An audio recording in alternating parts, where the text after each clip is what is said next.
రాజుగారి కొత్త బట్టలు. చాలా ఏళ్ల క్రితం ఓ నగరాన్ని పరిపాలించే రాజుకు కొత్త బట్టలపై ఎంతో మక్కువ ఉండేది.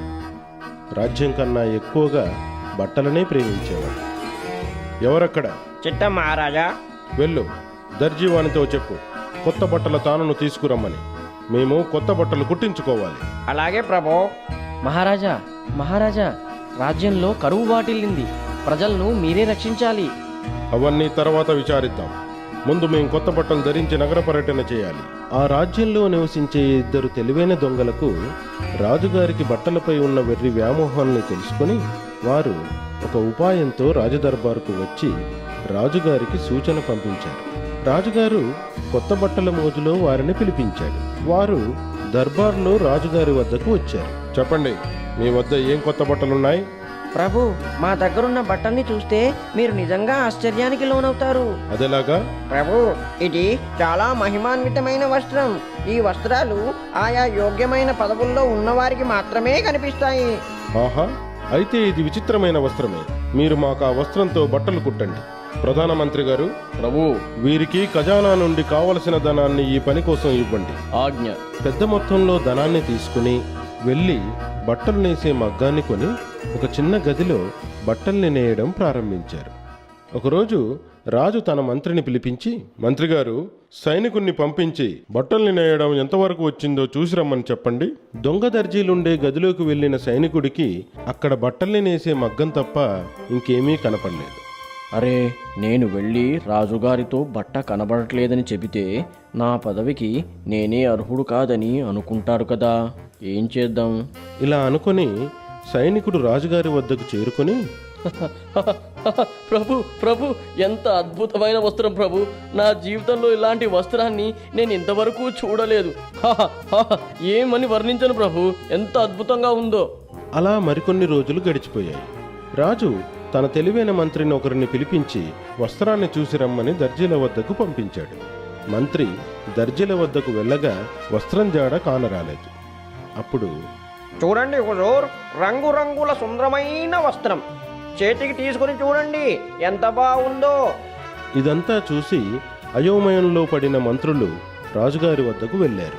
చెప్పండి, బట్ట ఎలా ఉంది? అబ్బబ్బా ప్రభు, ఎంత అద్భుతమైన వస్త్రం. ఇలాంటి వస్త్రం ఇంతవరకు తయారు చేయలేదు, ఇకపై తయారు చేయలేరు కూడా. మంత్రిగారు బట్టల్ని చూడలేకపోవడం గురించి రాజుగారితో చెబితే తనను పదవి నుండి తొలగిస్తాడని భావించి నిజం మాట్లాడలేకపోయాడు. రోజు కొత్త వ్యక్తులు రావడం, బట్టల్ని చూడ్డానికి వెళ్ళడం, తిరిగి వచ్చి ఆ వస్త్రాన్ని పొగడ్డం శరామామూలైపోయింది. అప్పుడు రాజుగారు నేస్తున్న బట్టల్ని చూడాలని ఎంతో ఆతృతగా ఉన్నారు. రాజుగారు దర్జీలుండే గదికి వస్తున్నారని తెలిసి రాజుగారిని ఆహ్వానించారు. రాజుగారు వర్ధిల్లాలి, రాజుగారు వర్ధిల్లాలి. రాజుగారికి జయము జయము. చల్లగా నిండుగా నూరేళ్లు జీవించండి ప్రభు.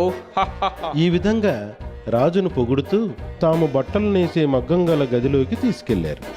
రాజుగారు వచ్చి చూడగా బట్టలు నేసే మగ్గం తప్ప అతనికి బట్ట కనబడలేదు.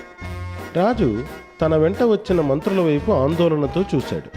కానీ మంత్రిగారు, మిగిలిన సభ్యులు అందరూ ముక్త కంఠంతో,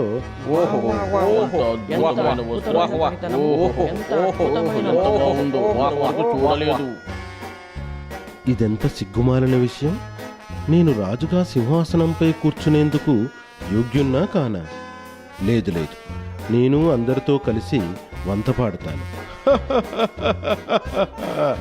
మీరంతా నిజమే చెబుతున్నారు.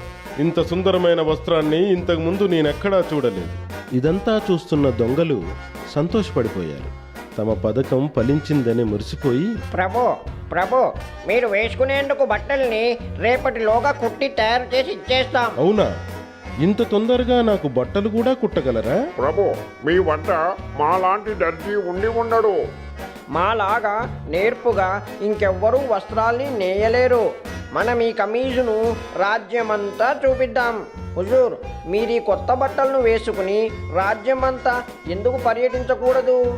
మంత్రి గారు, ప్రభు, రేపు మేము ఈ కొత్త బట్టలు వేసుకుని రాజ్య పర్యటన చేయవలసింది. అలాగే. చాటింపు వేయించు, ప్రజలందరూ మమ్మల్ని ఆ రోజు చూడవచ్చని. ఇద్దరు దొంగలు గదిలో కొవ్వొత్తులు వెలిగించి రాత్రంతా మేల్కొని దుస్తుల్ని కుట్టినట్లు నటిస్తూ గడిపారు.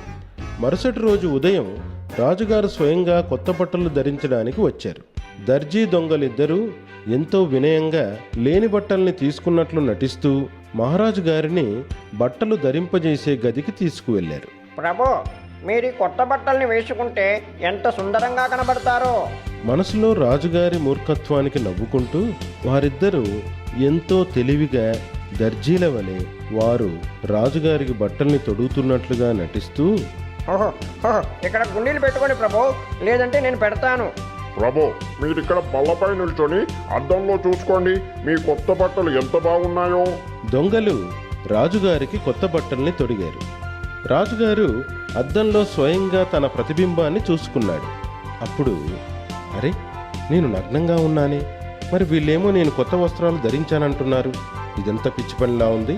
ఓహో ఓహో ప్రభు, కొత్త బట్టలు ఎలాగున్నాయి? ఆహా, మీది గొప్ప పనితనం, నిస్సందేహంగా బాగున్నాయి. రాజుగారు బయటకు వచ్చి నగర పర్యటన ప్రారంభించారు. అతను నగర వీధుల గుండా పర్యటిస్తుండగా వీధులకు ఇరువైపులా ప్రజలు అతన్ని చూడ్డానికి బారులు తీరి నిల్చున్నారు. రాజును చూసిన ప్రజలు నిర్ఘాంతపోయారు. రాజుగారు అర్ధనగ్నంగా బట్టలు లేకుండా పర్యటన ఎందుకు చేస్తున్నాడో ఎవ్వరికీ అర్థం కాలేదు. ప్రజలెవ్వరూ ముందుకెళ్ళి రాజుకు ఈ సత్యాన్ని తెలిపేందుకు సాహసించలేదు. రాజు ఆ విధంగా నగర వీధుల గుండా ముందుకు సాగుతుండగా ఒక చిన్న పాప రాజును గమనించి అతని వద్దకు వెళ్ళి, అయ్యో, ఇదెంత సిగ్గుమాలిన విషయం, మన రాజుగారు బట్టలు వేసుకోలేదు. రాజుగారికి ఆ పాప నిజం చెప్పిందని తెలుసు.